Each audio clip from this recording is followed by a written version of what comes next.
Welcome to Guru money solution. इस channel पर हम स्टॉक मार्केट से जुड़ी हुई चीज़ों के बारे में बात करते हैं। आज हम बात करने जा रहे हैं निफ्टी 50 और बैंक निफ्टी के डेली एनालिसिस के बारे में। इस वीडियो को शुरू करने से पहले प्लीज़ हमारे चैनल को सब्सक्राइब कर लीजिए और साथ ही हमारे बेल आइकन को दबा लीजिए ताकि आने वाले वीडियो के नोटिफिकेशन आपको मिलते रहें। चलिए स्टार्ट करते हैं वीडियो को। ये निफ्टी 50 का 1 डे टाइम फ्रेम का चार्ट है।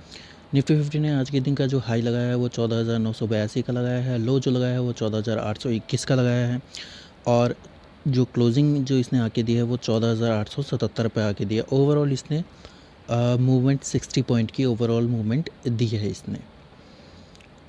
और मैं आपको एक और चीज़ मैं बताना चाहता हूँ, ये जो जिसने एक पॉइंट ऑफ व्यू पे इसने जो क्लोजिंग आके दी है वो उस पॉइंट पे आगे क्लोजिंग दी है कि अगर इस पॉइंट पे अगर ये अपर मूवमेंट पे अगर क्लोजिंग देता यानी कि 40 से 50 पॉइंट और अपर मूवमेंट में अगर क्लोजिंग देता यानी कि लगभग ये 14,500 के आसपास अगर क्लोजिंग देता तो कंफर्म कल का जो मतलब मूवमेंट था वो पॉजिटिव में रहने वाला था। तो अभी इसने एक स्पिनिंग टॉप सा बनाया है, मतलब एक कैंडल स्पिनिंग टॉप टाइप की बनाई है वनडे में। तो मे बी इसका जो मूवमेंट है वो कल नेगेटिव भी रह सकता है। तो चलिए देख लेते हैं 5 मिनट के टाइम फ्रेम के चार्ट में इसकी कल की जो मूवमेंट है वो क्या रहने वाली है। निफ्टी 50 का ये 5 मिनट का टाइम फ्रेम का चार्ट है। आज इसने सुबह जो ओपनिंग दी है वो गैप अप होके ओपनिंग दी है। फिर उसके बाद बहुत ही स्लो मूवमेंट देने के बाद में अपसाइड में ये मतलब वहीं पर ये अपसाइड में कंसोलिडेशन करता रहा। फिर तकरीबन 12 बजे के बाद में थोड़ा सा अपर साइड में मूवमेंट देने के बाद में ये इसने 2 कैंडल बनाई है जिसे इन इन इस टाइप की जो कैंडल को हम इंगल्फिंग कहते हैं, यानी कि बुलिश इंगल्फिंग कहते हैं। यानी एक पहले एक रेड कैंडल बन जाए, फिर उसके बाद एक बड़ी ग्रीन कैंडल बन जाए तो उसमें इंगल्फ कर लेती है, यानी कि जो बड़ी रेड कैंडल होती है उस बड़ी रेड कैंडल को उससे भी बड़ी ग्रीन कैंडल बन के वो इंगल्फ कर लेती है, यानी नेक्स्ट जो मूवमेंट होने वाली है वो अपर मूवमेंट होने वाली है। इस तरीके की कैंडल्स होती हैं इंगल्फिंग टाइप की। और अगर same as it is as अगर इसी टाइप की अगर बड़ी कैंडल बनती रेड और छोटी बनती ग्रीन तो वो बेयरिश इंगल्फिंग होती। अगर वो अपर मूवमेंट में बनती, ये लोअर मूवमेंट में बनी है इसलिए। तो इसने मतलब अपना जो हाई है वो 1 बज के 40 मिनट के आसपास लगाया, फिर वहीं से नीचे की साइड में आना शुरू हुआ। अब जो इसने जो क्लोजिंग दी थी, मतलब जो गैप अप ओपनिंग हुई थी वहीं पर आसपास इसने ज़्यादा से ज़्यादा 5-7 पॉइंट के आसपास इसने क्लोजिंग आके दी है। जो इसने गैप अप मूवमेंट दी थी वो तकरीबन 60 पॉइंट की गैप अप मूवमेंट दी थी और वहीं पर इसने आके क्लोजिंग दे दी है। और फिर वहीं पर आके इसने कंसोलिडेशन फेज़ भी मतलब चालू कर दिया। यहाँ पर वहीं पर ही इसने कंसोलिडेशन फेज़ रहा इसका इस टाइम पे। अब हम 2 ट्रेंड लाइन ड्रॉ करके हम पता कर लेते हैं इसकी अपर मूवमेंट और इसकी डाउन साइड मूवमेंट क्या रहने वाली है कल के लिए। तो ट्रेंड लाइन ड्रॉ कर लेते हैं हम। निफ्टी 50 के 5 मिनट के टाइम फ्रेम पे हमने एक ट्रेंड लाइन ड्रॉ की है।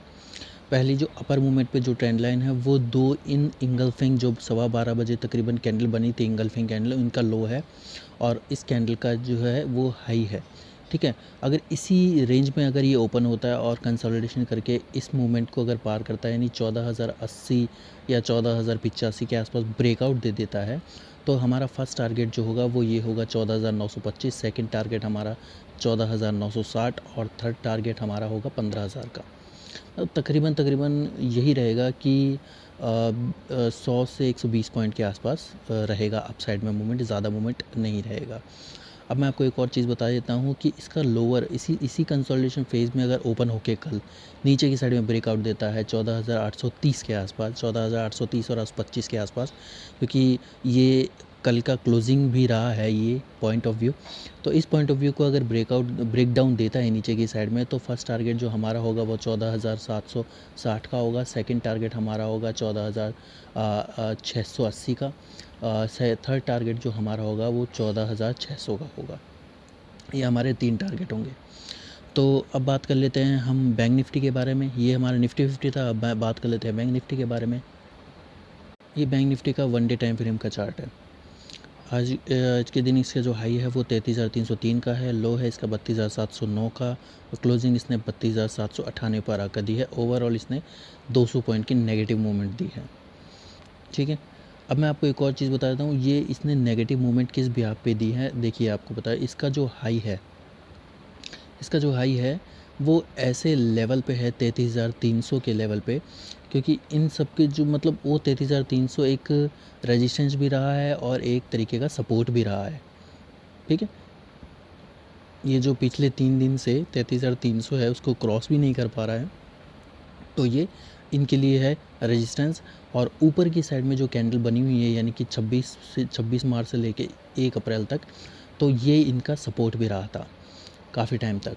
ठीक है, अब ये इसका रेजिस्टेंस भी रहा है, बट ये जो आज इसने जो क्लोजिंग दी है 32,798 पर, तकरीबन 32,800 के आसपास, वो एक काफ़ी बड़ा यहाँ पर सपोर्ट भी है, बहुत बड़ा सपोर्ट भी है यहाँ पर।